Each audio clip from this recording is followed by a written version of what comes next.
Buenas tardes, vamos a ir iniciando un poquito para empezar puntuales. El día de hoy vamos a ver, ya vimos aspectos éticos la clase pasada y la idea es que veamos ahora estos aspectos legales de la aplicación de inteligencia artificial en el área de la salud. Van a ver que les puedo decir que los reglamentos y todo lo que tiene que ver con implementación está, la verdad, muy avanzados. O sea, creo que es de las leyes que he visto más rápido crecer y avanzar. Entonces, creo que nos va a ser muy útil esto y aprovechen que está el maestro Antonio Montero con nosotros. Acuérdense que él es abogado, especialista en derecho sanitario, maestro en derecho y actualmente es doctorante en derecho. Y toda su línea de investigación tiene que ver con aspectos legales sanitarios, ¿no? Consentimiento informado, autonomía, beneficencia, también los aspectos legales de objeción de conciencia, eutanasia, regulación, así como qué tanto cubre el derecho en aspectos que nos pueden sonar un poquito no ajenos, como es la adicción a videojuegos y finalmente el uso de IA. Entonces, les doy la palabra al maestro y por favor aprovechen mucho que está aquí. La verdad es que las consultas de abogado nunca son gratuitas, entonces aprovechemos que está. Muchas gracias, doctora. No sé si me puedan escuchar bien. Sí, Perfecto, muy bien. Les voy a compartir unas diapositivas para acompañar la exposición.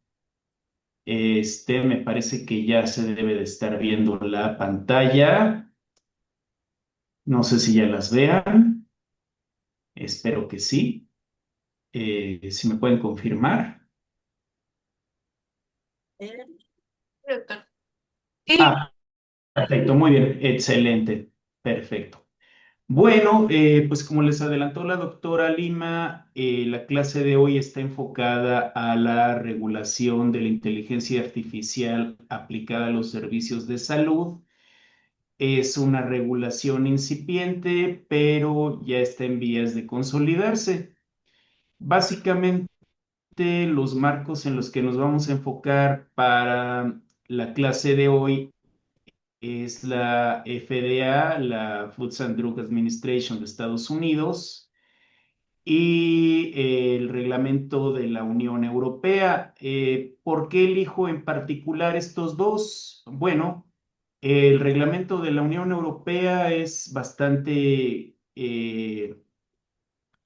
complejo, vamos, tiene bien aterrizadas sus categorías y bien definidas, y creo que va a tener una influencia en futuras regulaciones bastante marcado. El otro, el de FDA, recientemente han apostado por la desregulación, pero aún así es un marco regulatorio que es obligatorio ver en el contexto mexicano. ¿Por qué? Porque primero que nada, la regulación mexicana está sometida al filtro de los tratados comerciales que tenemos.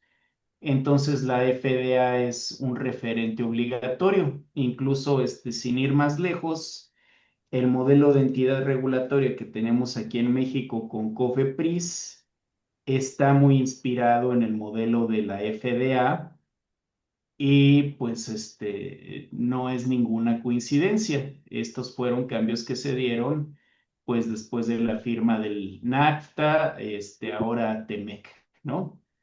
Pero bueno, vamos a empezar a aterrizar la cuestión. ¿Qué es lo que vamos a ver? Pues esto, casos iniciales, conceptos. Esta es una categoría importante, SAMD, y la lógica regulatoria de FDA. ¿Cuál es el ciclo de vida de los usos de inteligencia artificial? ¿Qué es la tecnovigilancia? El reglamento de la Unión Europea. eh, y pues vamos a cerrar con algunas preguntas para reflexión. Aquí me gustaría empezar tres tipos de aplicaciones que podrían utilizarse en particular en el campo en el que están ustedes. que tengo entendido es psiquiatría y cómo se aterrizan en aplicaciones. Digamos, un caso A, un chatbot de apoyo emocional. ¿Qué sería la característica? Promete acompañamiento, por ejemplo, ejercicios de respiración para relajarte. Cosa importante, no diagnostica ni sugiere un tratamiento individualizado. Caso B, una app que contestas un cuestionario y según ese cuestionario te puntúa qué tan deprimido o no deprimido estás. Y en el caso de que si lo estés, pues recomienda escalamiento, o sea, una consulta médica, ¿no? Caso C, ya una aplicación de terapia digital. Esta aplicación, por ejemplo, entregaría intervención estructurada, indicación clínica, seguimiento y un panel para el médico tratante. Como ven, todo esto podría darse en el entorno digital y dependiendo del alcance es la regulación aplicable. Digamos, en el caso A, es un chatbot de apoyo emocional, pero nada relacionado a lo terapéutico. Regulatoriamente, ¿qué es lo importante? Hay una ausencia de diagnóstico explícito. Todos este tipo de cosas entran dentro de un concepto, un término paraguas que llaman bienestar. Y cuando las aplicaciones entran dentro de este término paraguas de bienestar, que no es diagnóstico, ni es telemedicina, ni es exactamente salud digital, pues regulatoriamente no tienen tanta relevancia, precisamente por hacer la aclaración de que no están ofreciendo diagnósticos ni alternativas terapéuticas. Caso B, por ejemplo, ya puede referir al paciente, decirle, oye, no, es conveniente tal vez que tengas atención médica. Aquí hay un uso previsto clínico y un daño potencial si falla. ¿Cuál podría ser el daño potencial? Bueno, pues que según te está evaluando depresión y dice, no, no, no, si el modelo está subentrenado, eh, nadie va a estar deprimido, aunque lo esté. Si está sobreentrenado, pues va a decir que todo el mundo lo está, aunque tal vez no lo esté. Entonces aquí ya empezamos el umbral regulatorio. Ya es probable que hablemos de software regulado. Tercer caso, es software dirigido a pacientes y médicos y hace seguimiento de diagnósticos, de tratamiento, etcétera. Ahí totalmente ya entramos en el área regulatoria. Es un software o una aplicación de IA que por fuerza va a requerir un registro sanitario y un seguimiento durante todo su ciclo de vida. Más adelante vamos a ver cómo es que se hace este seguimiento y cuáles son los criterios de la autoridad para este seguimiento. Aquí la pregunta regulatoria con la que debemos de comenzar es ¿qué hace el software o la aplicación de IA respecto a la atención clínica? ¿Cuál es la categoría importante? El uso previsto. Podríamos empezar con una pregunta. ¿El software se presenta para diagnosticar, tratar, prevenir, predecir o guiar manejo? Segundo, ¿cuál es el destinatario de los outputs? de la aplicación, de los resultados de cada que haces un prompt o le ingresas información. Está diseñado para el médico, para el paciente, para ambos. Tercero, y este es un criterio en el que, por ejemplo, la reglamentación europea insiste mucho, la explicabilidad revisable. El profesional clínico, o sea, el médico, puede revisar la base de datos de los entrenamientos o solo recibe los outputs del programa de inteligencia artificial. Esto es importante. Cuarto filtro, los riesgos, y esta es una pregunta regulatoria, bueno, todas son clave, pero esta es particularmente importante. ¿Qué ocurre si falla? ¿Cuál es el potencial de daño que tiene la aplicación en particular?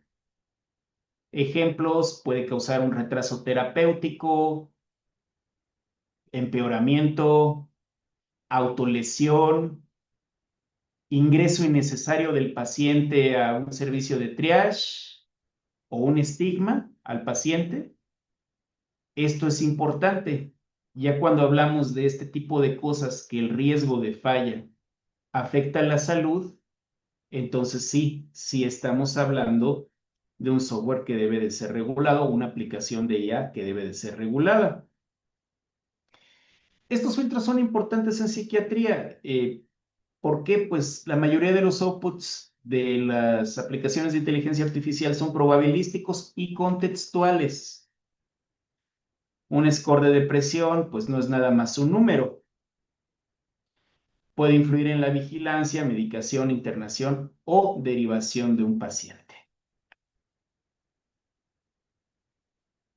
De acuerdo a estas preguntas, tenemos tres resultados probables que están acordes a lo que vimos en la pasada diapositiva.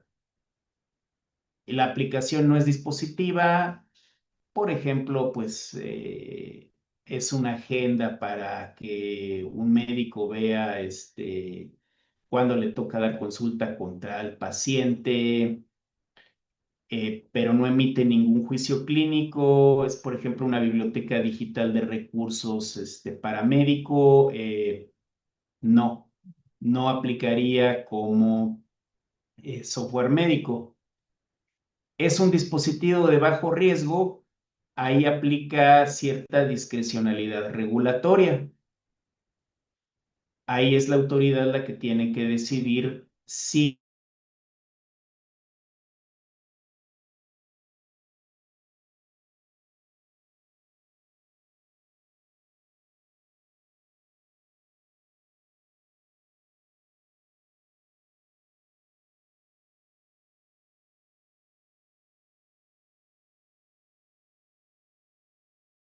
salen en los banners de que te ponen a cortar corderitos para arrullarte, sigue sin ser una aplicación médica, entonces es otro lente regulatorio más bajo. Más alto, hay un riesgo de falla que pueda provocar daño, definitivamente ya entra en la categoría de Software as a Medical Device o SAMD.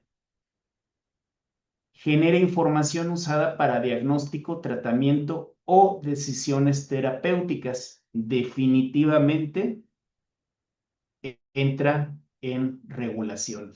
Y aquí es a la categoría a la que quería llegar, que es Software as a Medical Device, que en México también es una categoría regulatoria que la traducen como software como dispositivo médico. Eso ya existe actualmente en la regulación de COFEPRIS. Digamos que en un sistema de inteligencia artificial basado en máquina que infiere cómo generar salidas, predicciones, contenido, recomendaciones o decisiones a partir de datos de entrada. Aquí hay que aclarar, no toda herramienta digital en salud mental es regulatoriamente equivalente. La pregunta más importante aquí no es si usa inteligencia artificial, sino qué tipo de salida produce y con qué fin clínico se presenta. Vamos a aterrizarlo, ¿no? Por ejemplo, ¿qué si sería un software como dispositivo médico? Pues lo mencionamos en el ejemplo anterior, un scoring de depresión o suicidio usado para tomar decisiones clínicas o para guiar al paciente a saber si requiere ya atención urgente. Un acompañamiento terapéutico digital que integra intervención con indicación médica. O, por ejemplo, un software que procesa datos y produce un output, un resultado clínicamente accionable. Por ejemplo, para calcular una dosificación. Eso sería un software como dispositivo médico. ¿Qué no es un software como dispositivo médico? Pues agendas de citas, bibliotecas o software que transmite o cifra datos, pero que no tiene un propósito médico propio. Y estos básicamente son los criterios de la FDA. Aquí el principio más importante es la discreción regulatoria. ¿Qué quiere decir eso? Que es la autoridad la que tiene un carácter discrecional para llamar al creador del software a obligarlo a registrarse. Básicamente es que, bueno, si la FDA dice que tu software es de uso médico, pues lo es. ¿Por qué? Atendiendo estos parámetros.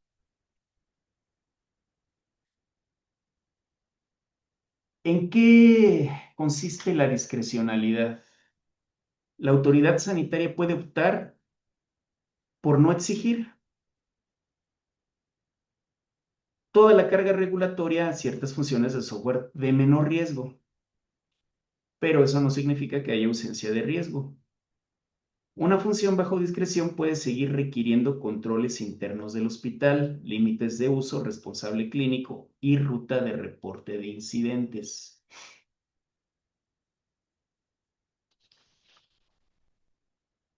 Vamos a detenernos un poquito más.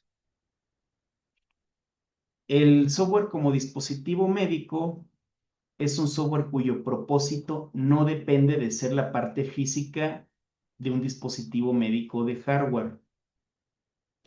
La FDA adapta una definición alineada con otras dependencias internacionales. Es el software que está destinado a uno o más fines médicos que ejecuta esa finalidad sin ser parte de un hardware médico. ¿Qué quiere decir? Que pues esto no es que sea parte de un tomógrafo o de un aparato de rayos X o de algún tipo de escáner médico, sino que es un software que puede, por ejemplo, funcionar o accederse desde cualquier dispositivo de cómputo, incluso hasta desde un teléfono celular, pero si la aplicación es esta, sí se le considera como un software como dispositivo médico.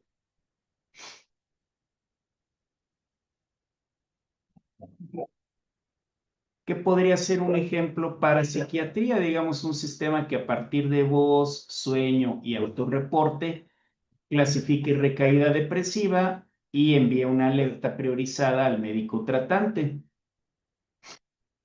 Eso, por ejemplo, sería un dispositivo de software de psiquiatría y pues eso sería distinto a, por ejemplo, un diario emocional donde apuntes, hoy me sentí triste y te diga, bueno,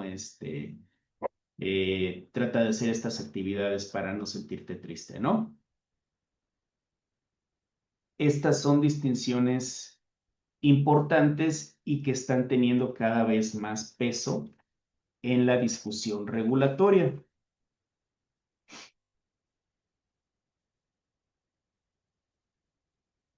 La FDA no opera solo con un interruptor de sí y no. Aquí hay funciones del software que no son dispositivos médicos y otras que pueden caer en la definición amplia de dispositivo, pero la agencia es la que ejerce eh, la facultad discrecional por considerarlas de menor o mayor riesgo. Y dependiendo de esto, se aplica una estrategia regulatoria que pida, por ejemplo, estudios previos a la entrada del mercado.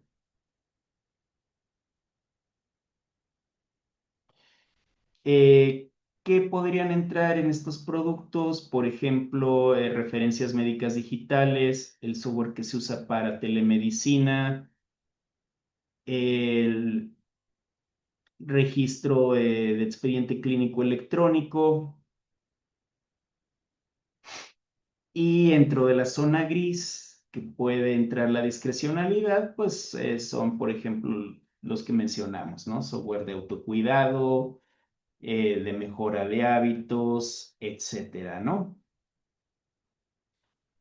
¿Cuál es aquí la clave? Siempre que ayude a diagnóstico o implique ser un auxiliar de diagnóstico, va a requerir un enfoque regulatorio fuerte que ya no está a discreción de la autoridad, sino que es una función obligatoria de la autoridad. Aquí hay, por ejemplo, algunos dispositivos digitales de salud mental que están registrados ante la FDA en el año 2025 y ya son aplicables varios de estos a psiquiatría o a trastornos relacionados con esto. Por ejemplo, aquí hay uno para depresión postparto leve a moderada, uno para trastorno de ansiedad generalizada, este, uno para insomnio clínico, otro para seguimiento de trastorno por uso de opioides. Aquí ya están viendo cuál es el enfoque. Si estos, por ejemplo, fallan, pues sí, sí pueden generar un daño al paciente y tienen que tener un registro y un seguimiento por la autoridad. ¿Cuáles son los controles más importantes que se usan para este tipo de aplicaciones? Datos de desempeño clínico, verificación y validación del software, análisis de riesgos y el etiquetado del uso propuesto. A partir de que digas esto es un auxiliar de diagnóstico, bueno, pues ya entra dentro de la regulación como un dispositivo médico, ¿no?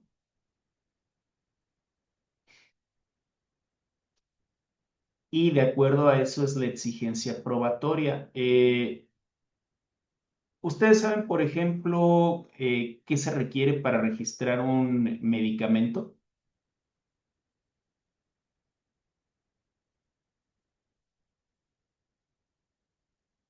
Hola, buena tarde. Sé que requiere una serie de estudios y por pasos seriados antes de siquiera ser probado en humanos.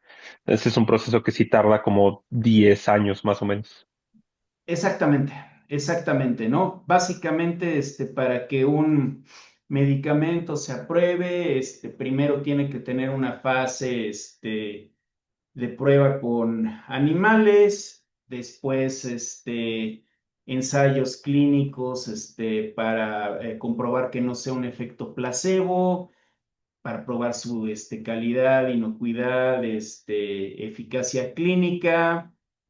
Después de esos años de ensayos, lo que se produce es un dossier que se le entrega a la autoridad para que la autoridad finalmente apruebe o no el medicamento. Bueno, pues se aplica una lógica similar o se tiene que aplicar una lógica similar a las aplicaciones de inteligencia artificial cuando se pretende que éstas sirvan como un auxiliar médico. La tecnología es más o menos reciente, pero eso no evita que ya se tengan que hacer estudios amplios previo a la entrada del mercado. Yo todavía siento que la regulación es un poquito laxa. Ya ha habido casos de demandas en Estados Unidos por software que se usa, por ejemplo, para administrar inventarios clínicos y de repente resulta que el software siempre calcula menos, ¿no? Eh, no tiene, por ejemplo, los datos para saber cuánto de merma hay normalmente en un hospital, o luego pierde los datos de cosas tipo robo hormiga y empieza a generar fallas. Y eso es algo que ya le está empezando a llamar la atención a la autoridad regulatoria. Eh, las reglas eventualmente se van a hacer más amplias y más específicas. Ahora lo que se ha utilizado es una suerte de analogía para colocar los productos de inteligencia artificial dentro de las categorías ya establecidas. Y aquí vamos a aterrizar a la evaluación del ciclo de vida. Aquí tenía una sigla que se me estaba perdiendo. TPLC es Total Product Life Cycle. Es el ciclo total de vida del producto. Esto es importante. ¿Por qué? Porque cuando hablamos de inteligencia artificial, se tiene que evaluar al producto durante todo su despliegue, no nada más previo a, sino todo el ciclo de vida, ¿no? Primer paso, se identifica el uso o se declara el uso clínico. Segundo paso, ¿cuál es el régimen de datos y gobernanza aplicable? ¿Con qué tipos de datos se entrenó al modelo? Si se contaba con la autorización expresa para utilizar esos datos. Tercero, la verificación y la validación de la efectividad del producto de inteligencia artificial. Cuarto, la autorización y etiquetado e instrucciones. Hablamos que si es un software o una aplicación de inteligencia artificial que va a ser utilizada por médicos, pues obviamente requiere que tenga una serie de documentación bastante amplia que pueda ayudar al médico a saber pues que no está operando a ciegas con una ocurrencia. 5. Y aquí es también otro problema regulatorio que se ha estado analizando mucho por parte de FDA, los despliegues en entorno real, ¿no? Muchas veces para que tengan su aprobación se autorizan usos acotados a ciertos entornos clínicos para ver la efectividad de la aplicación de inteligencia artificial y que esa aplicación no esté causando problemas. Y hasta que supere ese umbral de despliegue en un entorno real, pues es que podría obtener una autorización para utilizarse de forma masiva.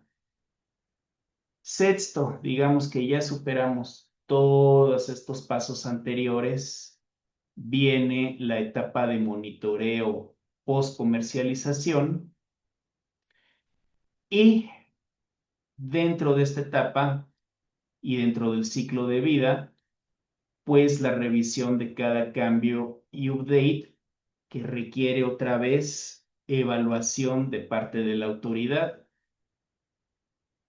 Estamos viendo algo que sí tiene una gran complejidad regulatoria. Estos son despliegues que para la autoridad no son baratos ni sencillos de aplicar, si requiere una inversión estatal fuerte para darse, y esto es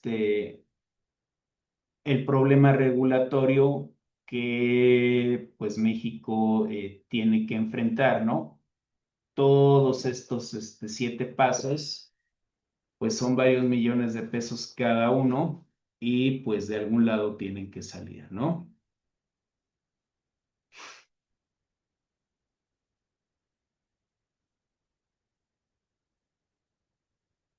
Antes de terminar esta diapositiva, es importante recalcar que se insiste siempre en el uso longitudinal eh, de la validación de las aplicaciones. La herramienta, y particularmente en el caso de la inteligencia artificial, pues no es un objeto estático. Es un sistema que interactúa con personas, protocolos, interfaces, datos y actualizaciones. Funcionó una vez, qué bueno, pero tiene que funcionar todas las veces. Y si deja de funcionar, pues se generan efectos adversos que tienen que documentarse. Básicamente, y si me están siguiendo, aquí es la analogía con lo que ya se hace respecto a farmacovigilancia. Vamos, el medicamento se aprobó, se empieza a usar, eso no quita que ya cuando se está recetando y lo están usando millones de personas, puede haber efectos adversos que no estaban señalados en la ficha técnica original del producto, del medicamento, y tengan que ser reportados a la autoridad sanitaria, y la autoridad sanitaria pues luego tenga que tomar la decisión de si retirar el medicamento o no. O también, siempre en los medicamentos puede haber la posibilidad de que algún lote en particular esté contaminado y la autoridad en su función de farmacovigilancia tenga que retirarlo. Bueno, pues lo mismo aplica a la inteligencia artificial. Puede haber alguna actualización que haga que el producto deje de funcionar. Ahí entra la facultad regulatoria y tiene que hacerse una revisión dentro del ciclo de vida.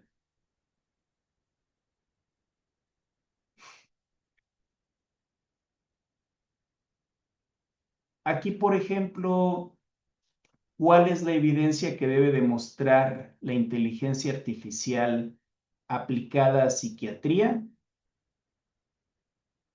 Pues empezando, una asociación clínica válida, ¿no? La pregunta a contestar sería: ¿existe un vínculo científicamente aceptable entre el resultado y la condición? Por ejemplo, los rasgos del lenguaje o sueño tienen relación real con una recaída en depresión. ¿Qué riesgo tendría esto? Pues un diagnóstico débil, un constructo mal definido, etcétera, ¿no? Esto yo creo que ya les mencionó la doctora Lima, la existencia de sesgos y de problemas en los modelos de entrenamiento. Y pues eso es delicado porque se traducen en problemas en el momento de diagnóstico. Validación analítica. El software transforma los inputs, la información que recibe, en outputs, en resultados correctos, precisos y reproducibles. ¿Cuál es el riesgo? Pues sesgo por idioma, ruido en notas clínicas, un desvío del modelo o de los datos del modelo. Y tercero, la validación clínica. Usar el resultado de la aplicación de inteligencia artificial mejora las decisiones o resultados en población real, reduce riesgos evitables o detecta los riesgos a tiempo. Aquí hay, por ejemplo, pues cuáles cuestiones podrían resultar, lo que ya mencionamos, ¿no? Un modelo sobreentrenado que diga de repente, no, bueno, pues todos tienen riesgo de suicidio. Digo, bueno, ok, no hay ser humano que en el transcurso de su vida no haya pensado alguna vez en el suicidio. Eso es algo normal en la racionalidad humana, ¿no? Eso no significa que absolutamente todos vayan a tener que estar internados alguna vez, ¿no? Solo por tener alguna crisis existencial. Hay definiciones que domina un médico y que son las que son el riesgo que requiere ya un internamiento. Entonces, sí, el software tendría que estar alineado a ello para ser útil. Y aquí dentro de la utilidad, pues entra el concepto al que quería llegar, que es la tecnovigilancia, que es básicamente un símil de la farmacovigilancia, pero aplicado a este tipo de dispositivos. La tecnovigilancia es la identificación, registro, evaluación y gestión de incidentes, eventos adversos, fallas y señales asociadas al uso de dispositivos médicos en etapas postmercado. En software con inteligencia artificial hay categorías que no necesariamente se ven como incidentes, pero que también son pertinentes a las aplicaciones o despliegues de inteligencia artificial.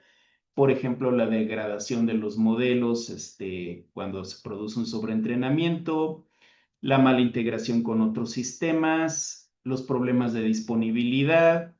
Por supuesto que si estás utilizando una aplicación de inteligencia artificial, pues no puede ser que haya días que se caiga y no funcione. Necesita garantizar disponibilidad. También hay problemas que pues creo que ya vieron con la doctora Lima, por ejemplo, la existencia de alucinaciones, que es un problema delicado que sigue siendo persistente en los modelos eh, de generación de texto y que no es aceptable para una aplicación que está teniendo un despliegue clínico.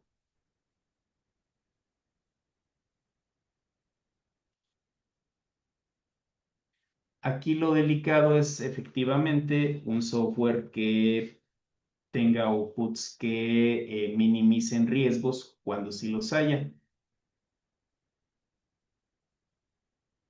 ¿Qué tiene que hacer la autoridad respecto a tecnovigilancia?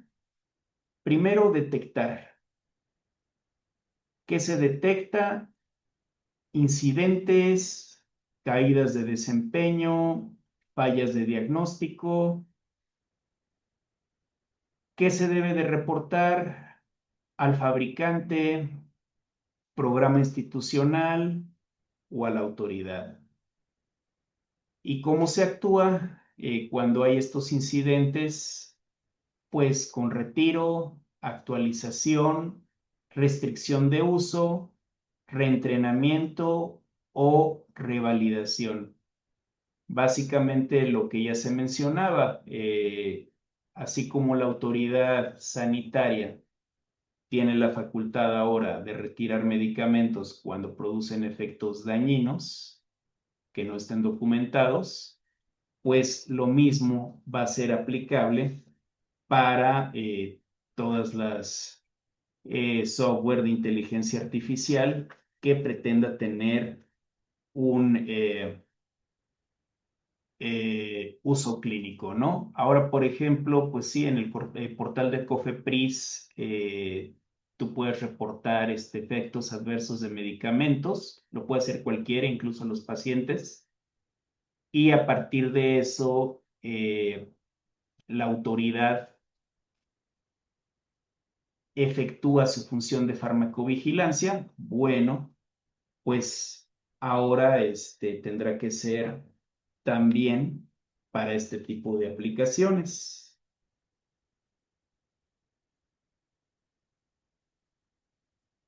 ¿Cómo podríamos aterrizar la tecnovigilancia, por ejemplo, en un servicio de psiquiatría?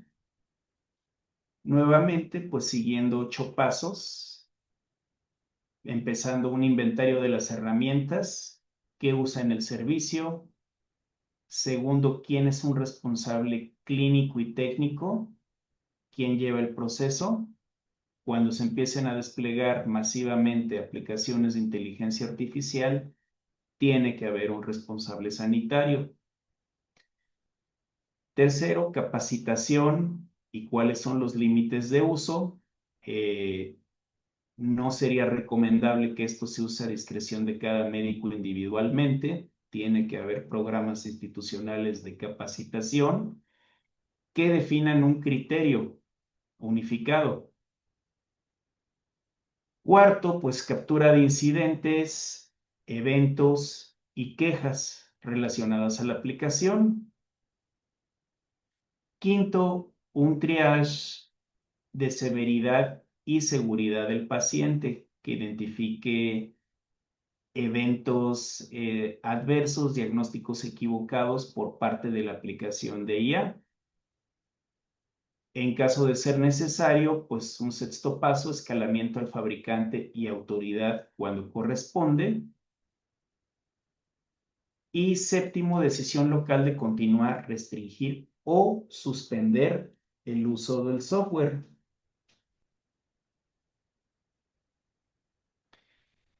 Y octavo, pues retroalimentación al proveedor del software o del dispositivo bueno, la aplicación de inteligencia artificial para actualizarse. ¿Cuál es el principio operativo de esto? Pues un reporte confidencial, no punitivo, con respuesta rápida, ¿no?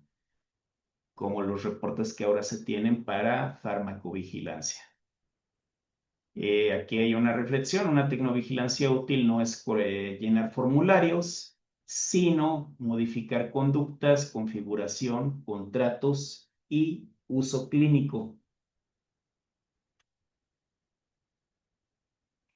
Y de aquí ya hablamos mucho de FDA, me gustaría irme al estándar europeo.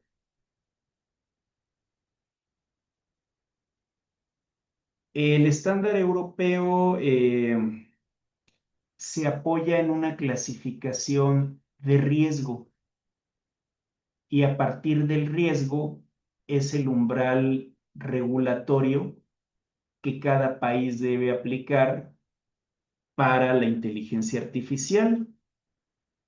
En esto, luego se me pierden las siglas,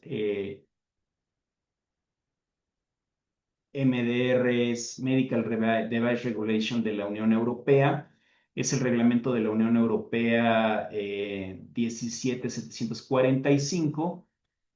Ahí vienen estas clasificaciones. Parten de la regla 11. ¿Cuál es la idea clave?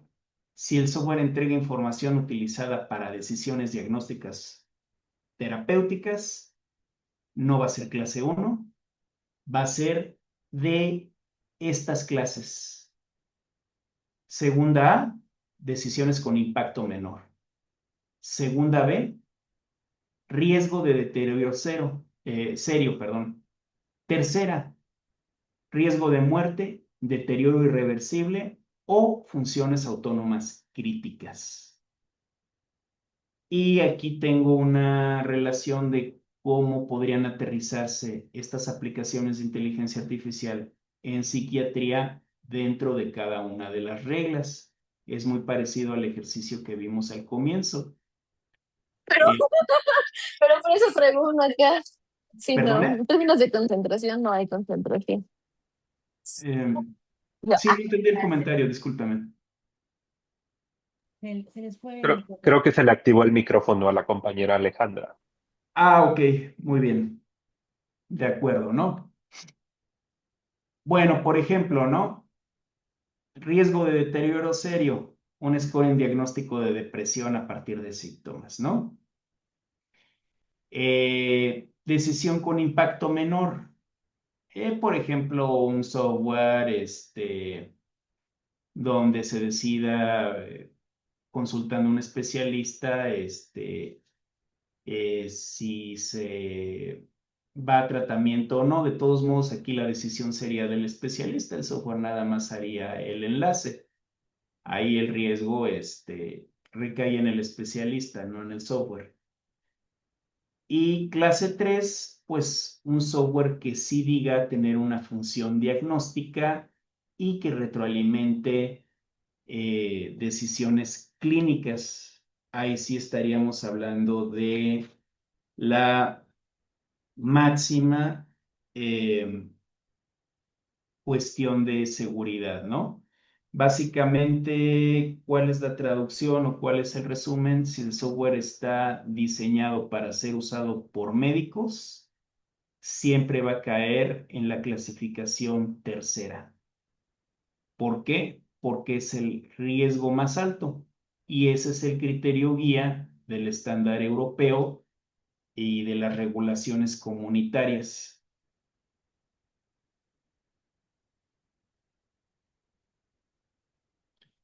Y aquí tenemos un poquito más aterrizado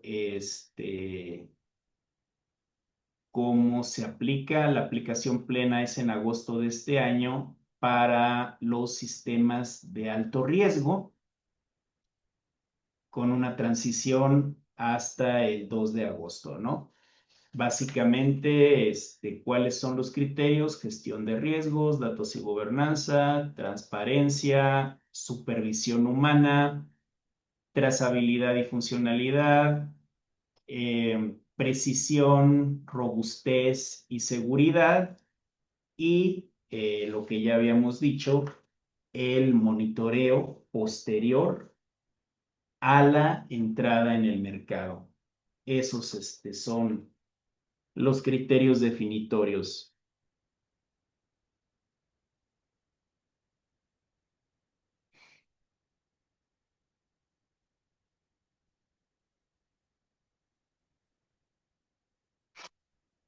Y ya casi para finalizar, me gustaría hacer una pequeña comparación entre la Food and Drugs Administration y el estándar de la Unión Europea y cuáles son las diferencias que les deberían de interesar como médicos, ¿no? El punto de entrada para la FDA es el uso previsto, la definición de software as a medical device y el riesgo, ¿no? En la Unión Europea es el alto riesgo. En psiquiatría, pues, por ejemplo, software que guía diagnóstico tratamiento. En la Unión Europea, pues, Depression Score, clasificación de depresión, terapia cognitiva, etcétera, ¿no? Cambios en el modelo. De acuerdo a la FDA, se valora el riesgo en la modificación en cada modificación. Y esto ya se está desarrollando para marcos específicos para inteligencia artificial. En la Unión Europea, si la modificación es sustancial, y si estamos hablando de una modificación sustancial, nuevamente se tiene que someter a un análisis de riesgo, ¿no? Y aquí se tienen que hacer planes a largo plazo para la vida de la aplicación de inteligencia artificial, ¿no? Posteriormente a la entrada en el mercado, en la FDA, lo que importa son los reportes que hacen los consumidores y los médicos y la retroalimentación de acuerdo al despliegue en el uso real, ¿no? Y en la Unión Europea, pues similar, el monitoreo posterior a la entrada en el mercado, ¿no? ¿Qué es importante que sepa el médico? Pues que conozca la evidencia en la que se sustenta el programa que conozca el grado de supervisión humana y particularmente si contempla un plan de incidentes.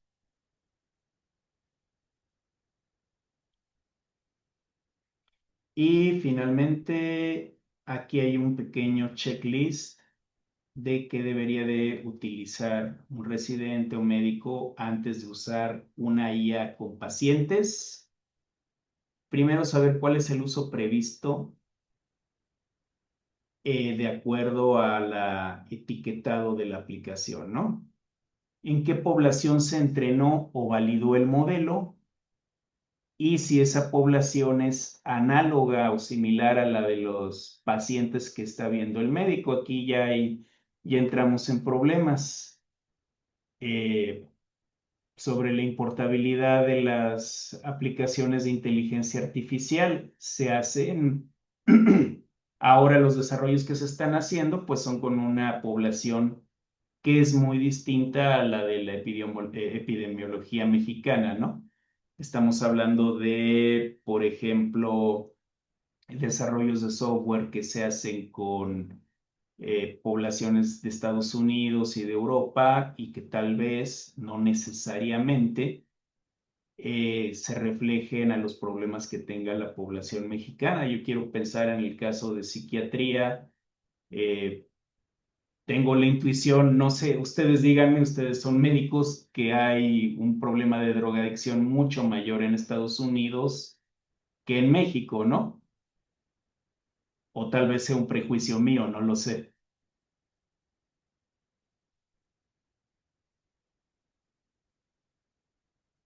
Bueno, me dejaron en las mismas, ¿eh? Creo que es Al algo que parecer también sí es tiene que mayor ver en con la Estados sustancia. No, tengo entendido que sí, hay un abuso de sustancias mucho, mucho mayor, ¿no? Entonces, un modelo entrenado con eso tal vez no sería tan útil en México, ¿no? Tercero, hay evidencia clínica y no solo certeza técnica.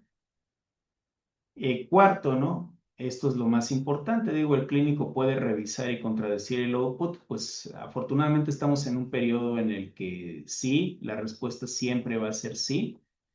Siempre la decisión final está del lado del médico.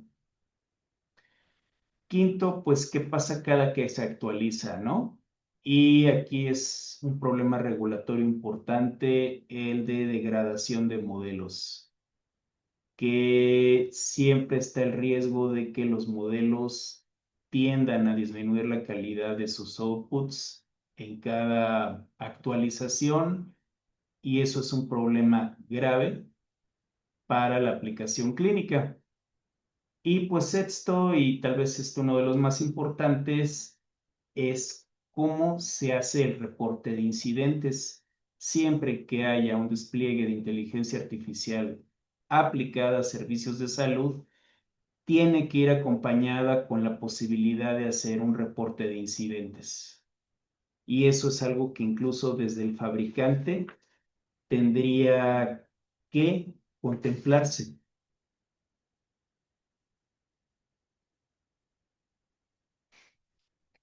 Y pues ya para concluir, 5 ideas para llevar a la práctica. La IA en salud mental se regula por su función clínica, no por su marketing.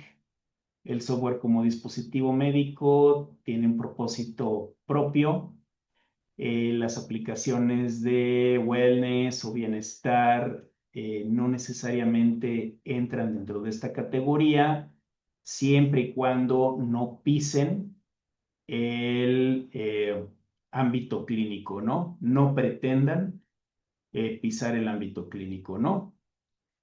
Tercero, ciclo de vida no termina con la autorización, más bien empieza con la autorización. ¿Por qué? Porque va a estar acompañado de tecnovigilancia durante todo su despliegue. La tecnovigilancia es tan importante como el ensayo inicial, especialmente porque en inteligencia artificial estamos hablando de modelos que se entrenan con los inputs que reciben. Entonces, no es algo tan estático como un software habitual, ¿no? Y por último, pues en psiquiatría el estándar seguro exige una supervisión humana, límites de uso y lo que mencionábamos en la anterior diapositiva, la capacidad de reportar el daño, ¿no? Digo, estos conceptos suenan un poquito ajenos, pero en la última reforma a la Ley General de Salud ya se incluyó la facultad de tecnovigilancia para COFEPRIS. Esta facultad de tecnovigilancia ya estaba previamente definida en una NOM, me parece que de 2012, pero ahora ya se integra a la Ley General de Salud en vistas de una nueva NOM.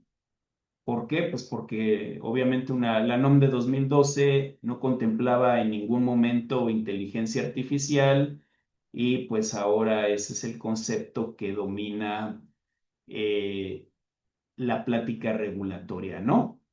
Por último, aquí les agrego unas cuantas fuentes de consulta. Yo espero compartirles la diapositiva después. Aquí está la norma de 2012 que les mencionaba, instalación y operación de tecnovigilancia. No es un concepto nuevo, pero es un concepto que está cobrando relevancia en este momento. Aquí están los criterios de la FDA para Software as a Medical Device y para las aplicaciones móviles. Y por último están las regulaciones de la Parlamento Europeo de 2017 y 2024. Que esas, por supuesto, se acompañan de regulaciones nacionales, que son las que tienen mayor cantidad de detalle. Y pues yo con eso terminaría. No sé si haya alguna duda.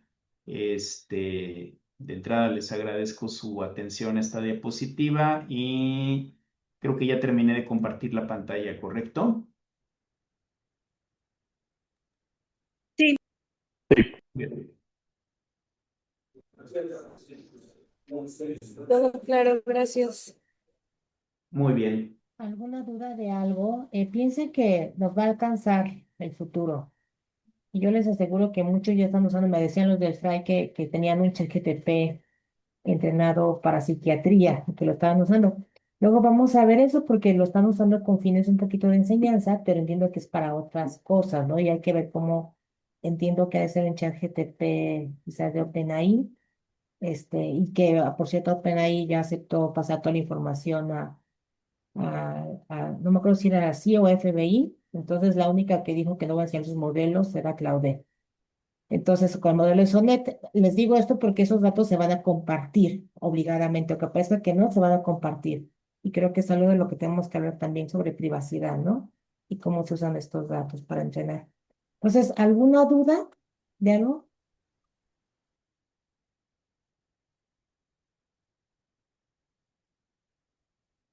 Digo, entendería que suene un poquito ajeno todavía porque, como mencionaba, estamos en un periodo incipiente en la regulación mexicana, pero pues piensen que estos cambios pues prácticamente se pueden dar de la noche a la mañana.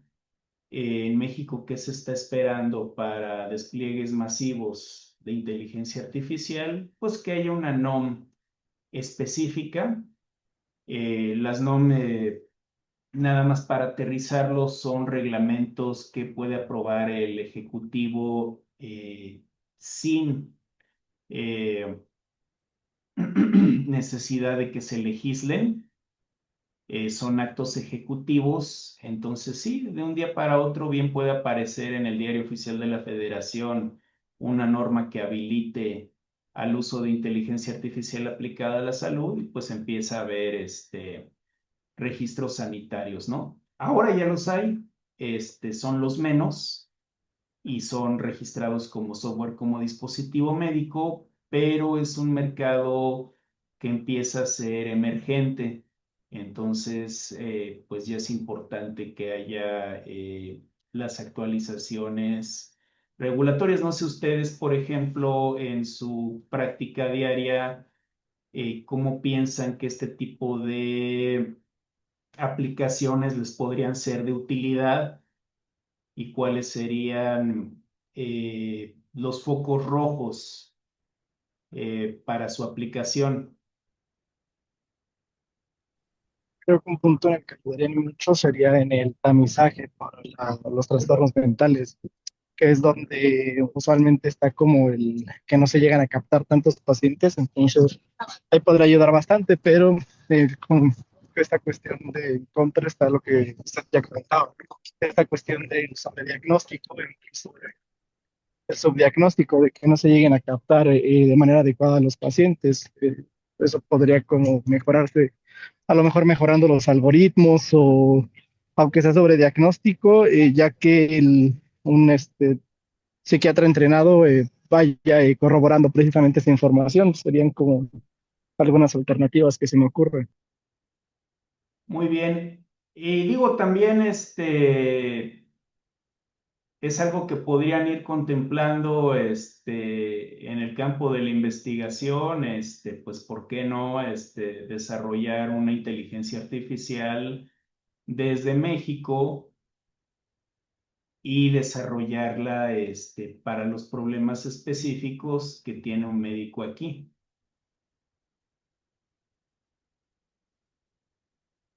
Creo que ahí hay un filo, pues, para la investigación y pues incluso también para la comercialización, ¿no?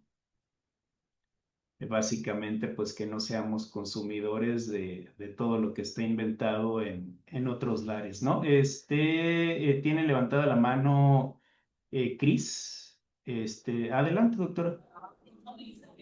Igual lo que sí, bueno, podría decir que he podido identificar que pienso que podría ser algo de riesgo para nuestros pacientes es el uso de la inteligencia artificial como sustituyendo o intentando sustituir a los psicólogos y a los psiquiatras.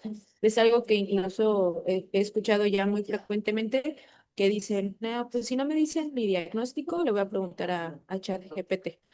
O si no me dicen si tengo esto, le voy a preguntar. O que sean conscientes entre pacientes de que van a utilizarlo como psicólogo. Entonces creo que ahí sí es como un punto donde e incluso se platicaban otras clases como es el suicidio, que también es un poco como rojo para este tipo de tecnologías. No, efectivamente es una muy buena observación. Ahí ya hay red flags importantes en el uso de modelos. Normalmente, y es para preparar un paper respecto a eso en un futuro cercano. eh, Actualmente modelos como GPT tienen previsto que ciertas palabras automáticamente disparan un guión ya restablecido, ya preestablecido sobre, no, bueno, el usuario dice tal, pues inmediatamente le pone, llama a la línea tal y llama a la línea tal y llama a la línea tal, pero ya ha llegado casos de que de alguna forma hay personas que le insisten tanto que hasta logran que les den pues instrucciones sobre cómo autolesionarse, ¿no? Pero ese es también un problema regulatorio. O sea, digamos que estas advertencias ni siquiera es tanto por el altruismo de los desarrolladores, sino que también es un problema que para ellos es importante para no generarles una responsabilidad civil objetiva, que es pues lo que quieren evitar, ¿no? Y tengo una manita levantada de Italubi. Sí, muchas gracias.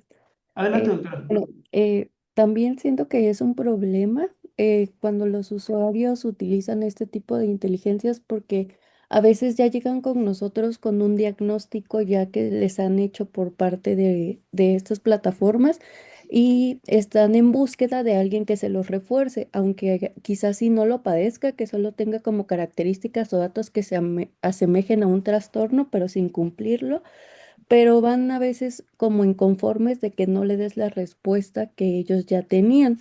Incluso he identificado que en pacientes, por ejemplo, que tienen trastorno de ansiedad por enfermedad, les alimenta más porque al ellos ponerle pues sintomatología que sienten que tienen, ya llegan igual con un pensamiento más catastrófico, creyendo que ya casi tienen una enfermedad de tipo terminal y como en psiquiatría a veces no tenemos tanto el abordaje de solicitar diferentes estudios de laboratorio y eso es a veces lo que ellos nos, pues sí, casi casi nos exigen y es como cuando ya quizás sí puede haber una confrontación entre lo que el paciente ya cree que tiene y lo que realmente padece. Efectivamente, es un problema recurrente el sesgo de confirmación que retroalimentan mucho los modelos del lenguaje que para asegurar el enganche con el usuario, pues toda cosa que dice le dicen, sí, es genial, es una excelente idea, tienes razón, tanto tienes razón que estas son las fuentes que te soportan, etcétera, y sí. Sí, pacientes que tienen algún problema los retroalimenta bastante, ¿no? Uno de mis profesores en la especialidad de Derecho Sanitaria decía hace años, ¿no? Que existía el doctor Google y pues cualquiera que se pusiera a hacer una búsqueda de Google, si es un hipocondríaco, pues todo síntoma va a terminar en, pues ya saben ustedes qué, ¿no? Este, toda cosa terminaba en cáncer, ¿no? Dice, no, bueno, tengo un dolor de cabeza, no, tal vez tengas cáncer, ¿no? Y esto ya se está reproduciendo ya no con el doctor Google, sino con el doctor GPT. Entonces sí, sí, ahí ya hay un problema que implica pues la educación del paciente, ¿no? O también pues directamente regulación, que se le pida al proveedor de ese software aquí en México que pues filtre claramente las peticiones que son de carácter médico, que es algo que hasta ahora no están haciendo.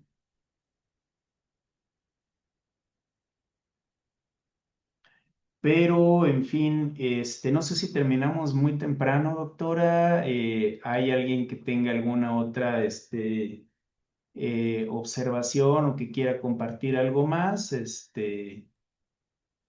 No, realmente, vamos bien. Yo creo que aquí lo único que queda es esperar qué va a pasar. Esperemos que, toda esta normativa, pues, nos alcance y nos dé un poco de luz sobre cómo se tiene que integrar y pensar que pasamos del paradigma previsionista de IA al cómo tenemos que relacionarnos, con nuestros pacientes, con ese tercer actor, que va a ser la relación médico-paciente mediada por tecnología.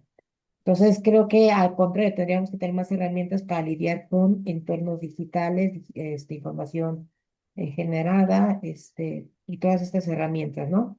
Pues les agradezco mucho al maestro Montero. Le voy a pedir que me mande unas pequeñas 5 preguntas, 10, quizás 15, no, no es cierto, solo 10 de Muy bien. cuestionario para hacer un pequeño cuestionario en línea. Cuando me las mande él, lo subo y vamos a darles una semanita para responder. Bueno, muy bien, perfecto. ¿Alguna Digo, duda, otra cosita? definitivamente una va a ser, ¿qué es la tecnovigilancia, no? Porque pues ya está en la Ley de Salud Mexicana, entonces creo que es un concepto que Sí, hay que sería, poner a ChatGPT a que haga preguntas anti-ChatGPT. Así como, sería ¿cómo contestar importante esto sin que, usarlo? eh, sería importante que ese concepto ya se vayan familiarizando un poquito con él, porque pues efectivamente como médicos, en algún momento les tocará hacer reporte de efectos adversos de inteligencia artificial, ¿no? Perfecto, entonces nos despedimos, nos vemos la siguiente semana. Todavía no es Semana Santa, creo que queda una semana más, según yo, que no me avisan. Creo que no. y nos vemos entonces la siguiente semana. Gracias, doctora. Hasta Gracias. luego. Hasta luego. Bonita tarde, hasta luego. Gracias.